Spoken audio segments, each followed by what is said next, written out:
Bienvenidos a Salvando la Guardia. Yo soy el Dr. Oscar y hoy vamos a hablar acerca de traumatismo cráneoencefálico. Doctor, ya vi a la paciente que había ingresado. Era una viejita. Dice que se cayó de su propia altura y se pegó en la cabeza. ¿Que si le pedí TAC? No, ¿para qué? Dijo que solo tomaba anticoagulantes, era hipertensa y que había perdido la conciencia unos 5 minutos y vomitó un par de veces. Como tenía mucho sueño, yo la mandé a su casa. Un traumatismo cráneoencefálico se define como una disrupción de la función cerebral por alteraciones inducidas que pueden ser estructurales o funcionales y que van a estar inducidas por un agente o fuerza física externa. Esto ocasiona una alteración aguda o presencia de nuevos síntomas que no tenía antes el cerebro. Puede ser uno o más de los siguientes: un periodo de pérdida o disminución del estado de conciencia, amnesia, es decir, que no se acuerde antes o después del evento, que tenga algún déficit neurológico, incluidos aquellos en los que no obtienen buen balance o que están viendo diferente o que no pueden mover cierta parte, o que tenga un periodo de alteración o confusión aguda. Todos esos son considerados secuencias o consecuencias de un traumatismo craneoencefálico. Por su severidad, el traumatismo craneoencefálico se divide en tres. Tenemos el traumatismo craneoencefálico leve, el moderado y el severo. Hay diversas cosas que hay que considerar para poder clasificarlos. De las cosas más típicas que podemos discernir entre esos es la escala de coma de Glasgow.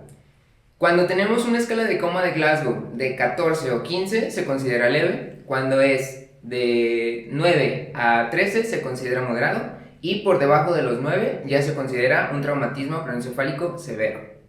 Fisiopatológicamente hablando, los problemas van a ser ocasionados por dos tipos de lesiones. La lesión primaria, que está generada por el golpe per se, si se estiraron los axones, si tuvo algún tipo de daño, etc. Y la lesión secundaria, que a veces es todavía más grave, es lo que se genera después o lo que se asocia después. En especial, situaciones como hipoxia o hipotensión van a generar un daño muy severo y puede empeorar el cuadro o el estado general del paciente. Para el manejo del traumatismo craneoencefálico, lo primero que vamos a hacer es clasificarlo por su severidad clínica.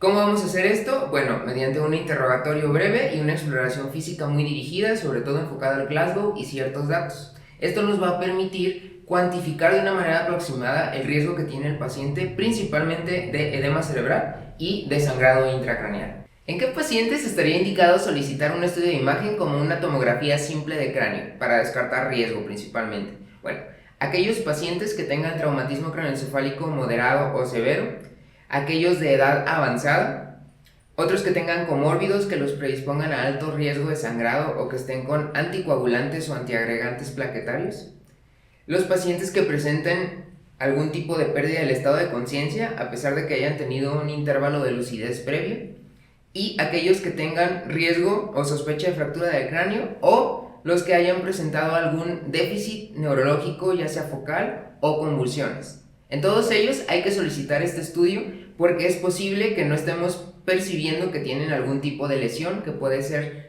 o requerir otro tipo de manejo.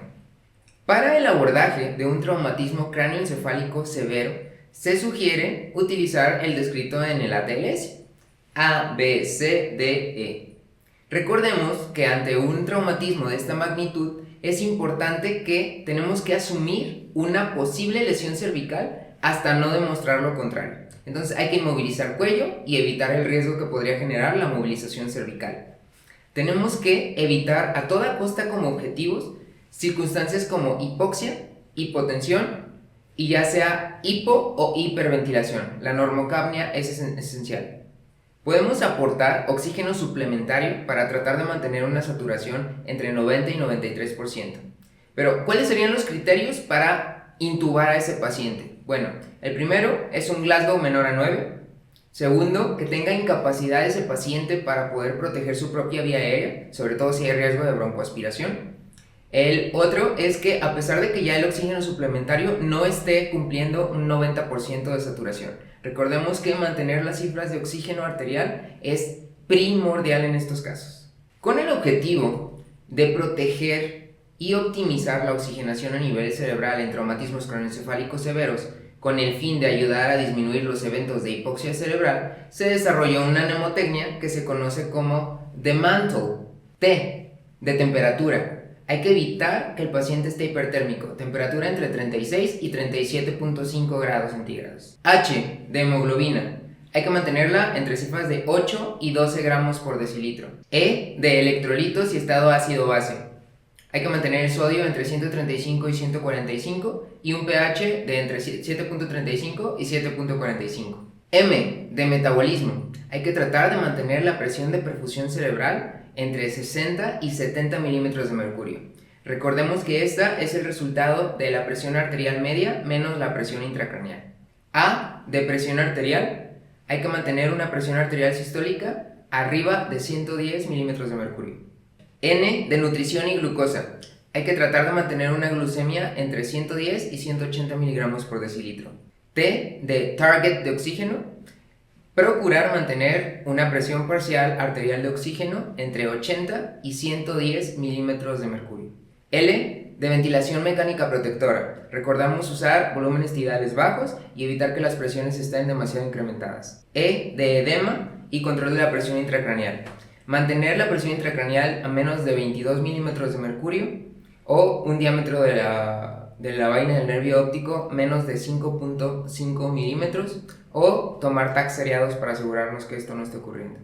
Otras cuestiones que hay que vigilar es tomar estudios de laboratorio para vigilar cómo están en general tanto las cifras de hemoglobina como los electrolitos séricos, así como las pruebas de coagulación que son importantes para corregir una coagulopatía si existiera. Hay que estar al pendiente de posibles datos de hipertensión intracraneal, como el que tenga una diferencia entre el tamaño pupilar, es decir, anisocoria marcada, o que las pupilas estén grandes y no se muevan, como mydriasis, que puede ser uni o bilateral, vómitos en proyectil, a la revisión del fondo de ojo que tuviera edema de papila, que presentara algún tipo de postura como de cerebración o de corticación, o que presente algo que se llama tríada de Cushing. La tríada de Cushing está compuesta de 3 cosas. 1. Bradicardia. 2. Hipertensión. Y 3. Respiraciones irregulares. Para tratar de disminuir la presión intracraneal o de que se forme, pues hay diferentes medidas básicas. Primero, que el paciente no tenga dolor, ese es uno. Segundo, poner la cabecera a 30-45 grados de elevación. Recuerden que tenemos riesgo de lesión cervical, entonces no hay que movilizarlo simplemente sin antes descartarlo. Que tengamos un drenaje óptimo de drenaje venoso, valga la redundancia, cerebral, y para esto hay que evitar poner la cabeza demasiado flexionada a los lados, es decir, ponerla en una posición neutra y sin nada que le apriete. En caso de que el paciente tenga edema cerebral y esté sintomático o que haya un aumento de la presión intracraneal documentada y que no haya respondido a las medidas básicas que acabamos de mencionar, entonces estaría indicada la terapia osmótica o hiperosmolar. El uso de soluciones como manitol o salina hipertónica a diferentes porcentajes van a ayudar a reducir por lo menos de manera temporal la cantidad de presión intracraneal. Tienen riesgos como depresión de volumen y alteraciones hidroelectrolíticas, entonces son circunstancias que se tienen que tomar en cuenta antes de hacer de esa su uso generalizado. Por último, como conclusión, ¿qué cosas están totalmente proscritas a hacer en esos pacientes? 1. Poner corticoides. Se ha visto que el uso de corticoides está contraindicado. 2. Que tengamos que utilizar albúmina. Se ha visto que aumenta la mortalidad en este tipo de pacientes. 3. Sedarlos y aumentar su cantidad de dióxido de carbono porque tenemos riesgo de vasodilatación cerebral y de aumento de la presión intracraneal. No se les olvide, un traumatismo craneoencefálico severo mal optimizado podría generar que el paciente genere una discapacidad o incluso la muerte. Por eso recordemos la mnemotecnia de Mantle para poder disminuir sus efectos de lesión secundaria. Espero que les haya sido de utilidad y nos vemos en la próxima.